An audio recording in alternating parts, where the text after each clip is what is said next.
that I'm not going to be emotional. But being the type of person that I am, you can always catch yourself with me. I'd like to say, James, thank you so much.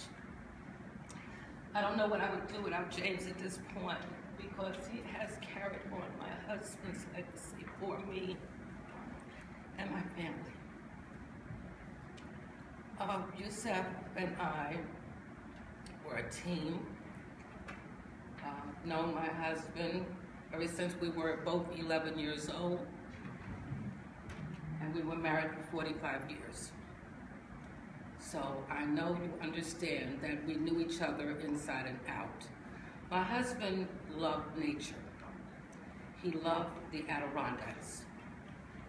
I came to understand that through friends of ours, such as Martha Swan, who was like a sister, and I call her a sister. Yusef would come to me and he would say, Cherrie, we have to get these children outside. They need to be exposed to nature. In order for them to love the earth, they need to be exposed to it. How do we do that? So Yusef decided that he would bring the children up to the Adirondacks. They would go camping, fishing, canoeing and kayaking, snowshoeing and skiing, fly fishing, and other things that we could do up in the Adirondacks. People used to say, why do y'all go up there? What's up there? Well, we say, why don't you come and go with us, and then you'll find out what's up there. And then once we would get the kids up here, along with some of the parents as well, then we couldn't keep them away from here. Like I said, Martha Swan opened up her home to us. At one point, we had 30 inner city youth standing in her house. Martha was whistling away. She was so happy to have all of us up there in her house in the winter, mind you, snow this high.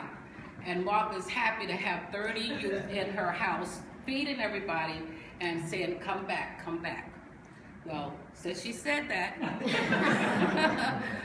Yusef, being the type of person he was, it was like, we're going. Okay, we can put tents on Martha's yard. Vito, he doesn't mind, he'll build this for us. And sure enough, that's what they did. So friends like Martha, I thank you and I love you. David Gibson has been another person that's been very instrumental in helping us as well. Since my husband's passing in December, David invited me along with James. He got that yellow bus going. And we brought up about 30 youth with parents and all, and we planted trees. White pines, was it, Dave? In honor of my husband, Yusef, who had planted trees about 4 years before that with some other youth from Albany. So we honored Yusef back in, was it April? Yes, so we planted over, I don't know, over 100. How much? 400. I didn't realize we planted that many, but I knew it was over 100 way. So thank you, Dave. So we planted over 400 trees alongside the Lake Lorraine. Yes, so that it could help with the erosion process. So that's part of one of the other educational components that Yusef was involved in, and through people like Dave and Adirondack Council and everything that helped us do this, is something that will remain there and will be instrumental in helping the earth.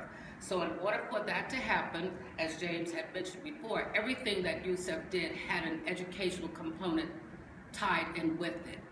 Before he would bring the children up to the Adirondacks or any outdoor activities we would do, there was a lesson attached to it.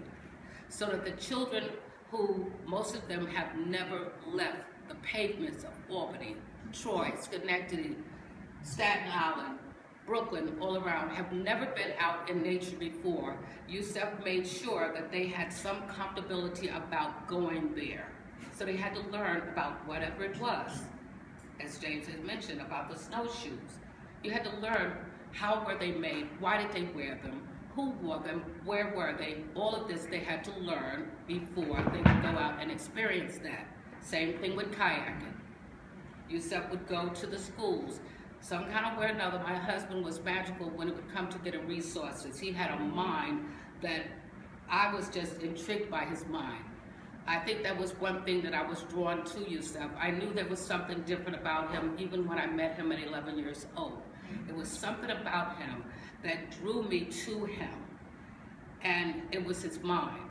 He was always thinking